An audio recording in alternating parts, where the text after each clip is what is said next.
Compte rendu du Conseil des ministres ordinaire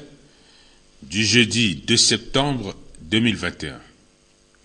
Le jeudi 2 septembre 2021,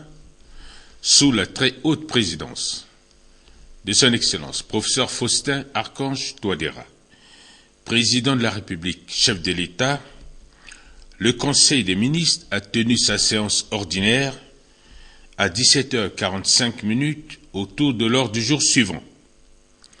L'interpellation, les dossiers à examiner, la communication ministérielle et les divers. Ensuite, le ministre, chargé du secrétariat général du gouvernement et des relations avec les institutions de la République, a présenté la position des membres du gouvernement absents. Au titre de l'interpellation, Son Excellence, Monsieur le Président de la République, chef de l'État, a interpellé le ministre chargé de la Défense nationale et de la reconstruction de l'armée sur les préparatifs de la cérémonie d'inauguration de la base logistique des forces armées centrafricaines, FACA, au PK22, route de Damara. En réponse, le ministre a indiqué que toutes les dispositions sont prises pour que cette cérémonie ait lieu le samedi 4 septembre 2021. Au titre des dossiers à examiner, le ministre d'État chargé de la justice, de la promotion des droits humains et de la bonne gouvernance, garde des Sceaux, a soumis à l'examen du Conseil le projet de loi portant régime des pensions applicables aux magistrats et juges. Le ministre d'État a indiqué que depuis plusieurs décennies, les diverses lois fondamentales de la République centrafricaine ont prôné les principes de la séparation des pouvoirs et de l'indépendance du pouvoir judiciaire vis-à-vis des pouvoirs législatifs et exécutifs. L'article 67 de la loi numéro 96.015 du 25 mars 1996 portant statut particulier de la magistrature de l'ordre judiciaire ainsi que l'article 70 de la loi numéro 96.029 du 13 décembre 1996 portant statut des juges de l'ordre administratif et l'article 46 de la loi numéro 97.006 du 26 mai 1997 portant statut des juges à la Cour des comptes qui consacre l'indépendance du pouvoir judiciaire comme gardien des libertés, de la propriété, du respect des principes fondamentaux de l'État, se sont focalisés sur la protection fonctionnelle des magistrats et juges, renvoyant la protection sociale qui les sécurise après leur période d'activité à une autre loi. Malheureusement, plusieurs années se sont écoulées depuis la promulgation de ces lois ainsi que leur décret d'application et aucun autre texte n'a été adopté pour déterminer le régime des pensions conformément aux dispositions des textes législatifs cités ci haut. Face à cette carence, les magistrats et juges admis à faire valoir leurs droits à la retraite étaient jusqu'alors soumis par défaut au régime de la loi numéro 59/65 du 29 décembre 1959 portant règlement de la Caisse centrafricaine des pensions applicable aux fonctionnaires et agents de l'État relevant du statut général de la fonction publique centrafricaine. En vue d'assurer la protection sociale des magistrats et juges ainsi que leurs ayants droit, le ministre a sollicité du Conseil l'adoption du dit projet de loi lui permettant de prendre toutes les dispositions nécessaires en vue de leur acheminement à l'Assemblée nationale pour examen et adoption. Après débat, le Conseil a adopté le dit projet de loi et a instruit le ministre d'État de prendre toutes les dispositions appropriées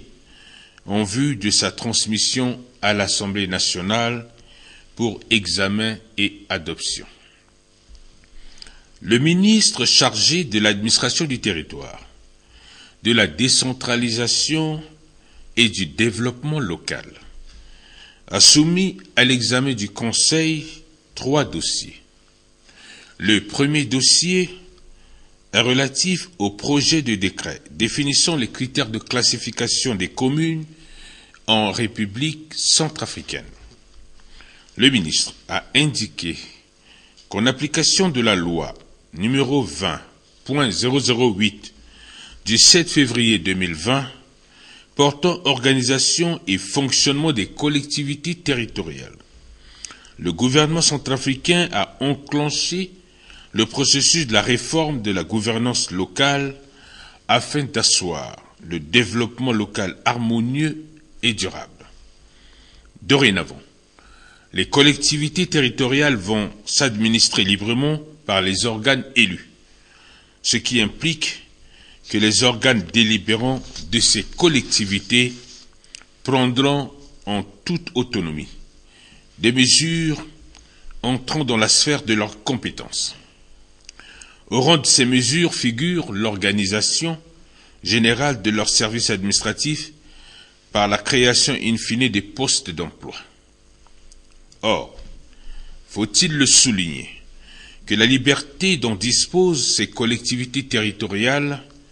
va se confronter aux défis majeurs de leur financement. Les ressources à l'heure actuelle sont rares, mais les besoins sont énormes et constituent un véritable obstacle à l'autonomisation de ces collectivités. Eu égard à ce qui précède, le ministre a donc sollicité du Conseil l'adoption du dit projet de décret pour permettre à ces communes, selon leur niveau de classification,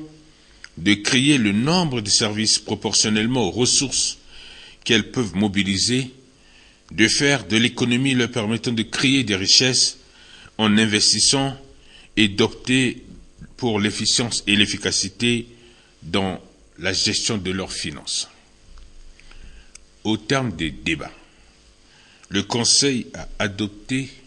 le dit projet de décret avec amendement. Le deuxième dossier porte sur le projet de décret déterminant les modalités de la mise à la disposition des collectivités territoriales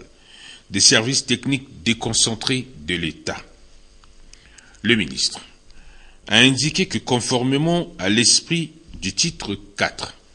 de la loi numéro 20.008 du 7 février 2020 portant organisation et fonctionnement des collectivités territoriales, à partir de l'année 2022, les organes élus des collectivités territoriales doivent être mis en place. Ceux-ci vont s'atteler à mettre en œuvre les compétences qui sont dévolues à leur collectivité. Cependant, ces organes vont se confronter à, entre autres défis, au déficit des moyens humains, financiers et techniques, pouvant même, à certains endroits, rendre difficile la mise en œuvre de leurs activités. Conscient de cette situation, où l'État, en tant que collectivité nationale, devant veiller au développement harmonieux de toutes les collectivités centrafricaines, envisage alors d'agir à travers la mise à disposition des communes de ces services déconcentrés pour aider à une meilleure offre de services publics aux citoyens. À cet effet, le ministre a sollicité l'adoption du dit projet de décret en vue de favoriser une bonne application de la loi numéro 20.008 du 7 février 2020 portant organisation et fonctionnement des collectivités territoriales. Après débat, le Conseil a adopté le dit projet de décret. Le troisième dossier concerne la demande d'acquisition de la nationalité centrafricaine par naturalisation, formulée et introduite par le nommé El Ali Bassam Nazem, directeur général des sociétés EA Good et El Ali Group Import-Export. Le ministre a indiqué que le nommé El Ali Bassam Nazem, directeur général des sociétés EA Good et El Ali Group Import-Export, a introduit une demande auprès de son département pour solliciter l'acquisition de la nationalité centrafricaine par naturalisation, conformément aux dispositions des articles 25 à 31 et 37 de la loi numéro 61.212 du 27 mai 1961 portant Code de la nationalité centrafricaine, complété par ordonnance numéro 84.022 du 12 avril 1984. Eu égard aux résultats de l'enquête de moralité et des renseignements recueillis sur le requérant qui prouvent qu'il juge d'une bonne moralité, et vu des investissements réalisés dans notre pays par ce dernier, qui considère le Centrafrique comme sa seconde patrie, le ministre a sollicité l'accord du Conseil pour permettre à l'intéressé d'acquérir la nationalité centrafricaine par naturalisation. Au terme des débats, le Conseil ayant noté que M. El Ali Bassam Nazem a rempli toutes les conditions exigées par les textes en vigueur en la matière, a adopté le dit projet de décret. Le ministre, chargé du développement de l'énergie et des ressources hydrauliques, a soumis à l'examen du Conseil le projet de décret portant octroi d'agrément à la société Petrolex pour les activités d'importation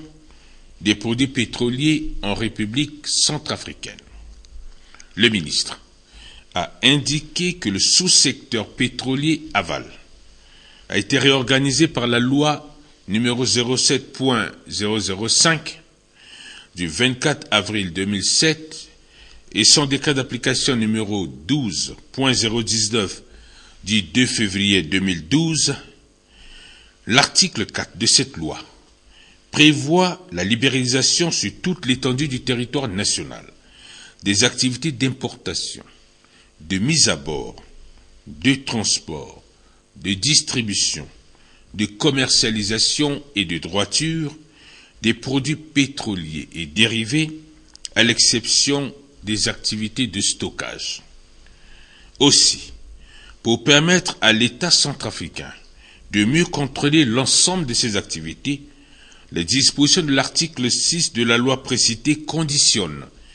l'exercice des activités d'importation, de mise à bord, de transport, de distribution, de commercialisation et de droiture des produits pétroliers dérivés par l'obtention préalable par décret pris en Conseil des ministres d'un agrément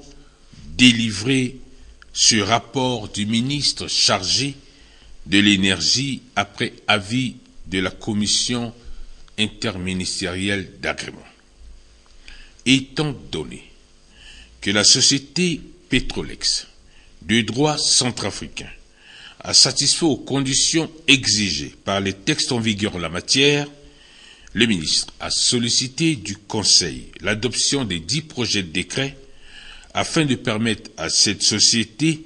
d'exercer ses activités d'importation, de distribution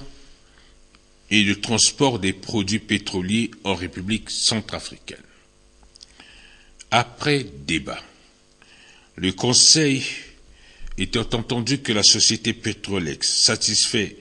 à toutes les conditions requises, a adopté le dit projet de décret. Le ministre, chargé des mines et de la géologie, a soumis à l'examen du Conseil le projet de décret portant modification partielle du décret numéro 16.432 du 15 décembre 2016 portant agrément de la société Mazem et Moussa Diamant MMD Sarl en qualité de bureau d'achat, import-export d'or et de diamants en République centrafricaine. Le ministre a indiqué que Mazem et Moussa Diamant MMD, société de droit centrafricain, a été agréée par décret numéro 16.432 du 15 décembre 2016 pour mener les activités d'achat et de vente par exportation des diamants et or centrafricains conformément aux dispositions des textes qui régissent le fonctionnement des bureaux d'achat, import, export en République centrafricaine. Ce partenariat s'inscrit dans le plan stratégique de la politique du gouvernement qui vise à attirer les partenaires crédibles ayant la capacité de faire de gros investissements en vue de relancer les activités économiques dans les différents secteurs qui font la promotion des exportations dans le respect des réglementations en vigueur. Malheureusement, cette société n'a pas fait montre d'une bonne performance pour des raisons multiples et obligée de suspendre ses activités. Après la mise en harmonie des statuts, la société compte reprendre ses activités d'achat sous la responsabilité d'un nouveau gérant, le nommé Sylvain Moreau da Silva, dans un nouveau cadre juridique avec une dénomination dite Société centrafricaine de diamants et or. À cet effet, cette nouvelle société sollicite la modification de la société à travers le nom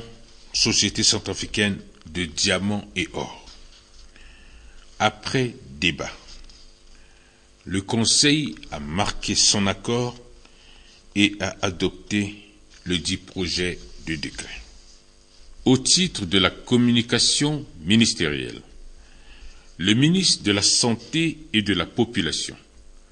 a présenté au Conseil une note relative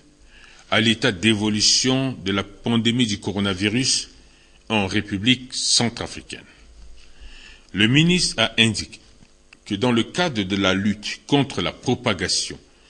de la pandémie du Covid-19 dans notre pays, la situation épidémiologique à la date du 1er septembre 2021 se présente comme suit. 64 001 personnes testées à ce jour, 0 cas confirmés sur 58 personnes testées, 11 308 cas cumulés confirmés dont 7 162 cas symptomatiques et 4 146 cas asymptomatiques depuis le début de la pandémie le 14 mars 2020. 11 125 patients guéris et 100 décès enregistrés, dont 52 en milieu hospitalier et 48 en milieu extra-hospitalier. 6 579 cas confirmés de transmission locale et 581 cas importés depuis le 14 mars 2020, date débutant de la pandémie. 0 décès enregistré dans la 35e semaine de l'année en cours. 100 759 personnes vaccinées contre la Covid-19 à ce jour dans les districts des régions sanitaires 1, 2, 3, 4 et 7. 255 appels reçus par la ligne verte 1212, 13 901 appels cumulés reçus depuis le 1er juillet 2021. Au titre des divers, Le ministre d'État chargé de l'économie, du plan et de la coopération internationale a informé le Conseil de la visite prochaine à Bangui du vice-président de la Banque mondiale, prévue du 15 au 18 septembre 2021. Il a en outre annoncé la prochaine visite à Bangassou d'une mission conjointe des partenaires dirigée par la représentante spéciale adjointe du secrétaire général des Nations Unies, représentante résidente du PNUD et du gouvernement représenté par le ministre de la fonction publique et de la réforme administrative, ministre résident du Mbomo. Le ministre chargé de l'enseignement supérieur, de la recherche scientifique et de l'innovation technologique a informé le Conseil que le Maroc, le Royaume du Maroc, a octroyé 100 bourses au titre de l'année académique 2021-2022 et les étudiants bénéficiaires de ces bourses sont tenus d'être à leurs différents lieux d'études au Maroc d'ici au plus tard le 15 septembre 2021. Cependant, les difficultés de transport pour ces étudiants posent le problème de leur déplacement. C'est pourquoi le ministre a sollicité que certaines lignes budgétaires concernant les remboursements des titres de transport soient utilisées afin de faire face à ce problème des étudiants qui seront admis dans les différentes universités marocaines. Le ministre chargé de l'Éducation nationale a informé également le Conseil du lancement officiel de la rentrée académique 2021-2022 et qu'une note sera présentée au Conseil de cabinet du mardi prochain pour informer le gouvernement des choix, des différents choix qui sont faits et qui seront soumis à l'attention du Conseil des ministres. Madame le ministre chargé de l'action humanitaire, de la solidarité et de la réconciliation nationale a également informé le Conseil de sa mission qu'elle effectuait à Bambari. Le ministre chargé des mines et de la géologie a informé le Conseil qu'une mission de contrôle de son département a appréhendé 4 ressortissants camerounais dans les zones minières d'Amada-Gaza. Les dispositions sont prises au niveau des autorités compétentes pour ces cas avérés de fraude. Il a également rendu compte au Conseil du cas d'un éboulement de terre survenu dans un chantier d'or à Gamboula, occasionnant un mort d'un compatriote, la mort d'un compatriote et plusieurs blessés graves. Le ministre chargé des Transports et de l'Aviation civile a informé le Conseil de la première revue du comité interministériel sur le transfert du port à bord de la société Socatraf à la société Mercure Logistique. À cet effet, les dispositions sont en train d'être prises afin de permettre à ce que cette nouvelle société puisse recevoir les barges qui seront mises à sa disposition par la Socatraf. Le ministre de la Communication et des Médias, porte-parole du gouvernement, a informé le Conseil de l'état d'une pièce défectueuse sur les équipements de l'émetteur de la télévision située sur la colline des Panthères. Il prendra toutes les dispositions pour informer le gouvernement afin que ces solutions soient trouvées le plus rapidement pour améliorer la qualité de nos images. Le ministre de l'Agriculture et du Développement rural a rendu compte au Conseil de son déplacement à Bossangwa qui lui a permis d'appuyer une partie des arriérés des cotonculteurs. Il a également informé le Conseil de la visite qu'il effectuait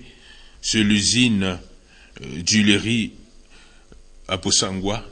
dont les équipements sont bloqués depuis quelques années à Douala.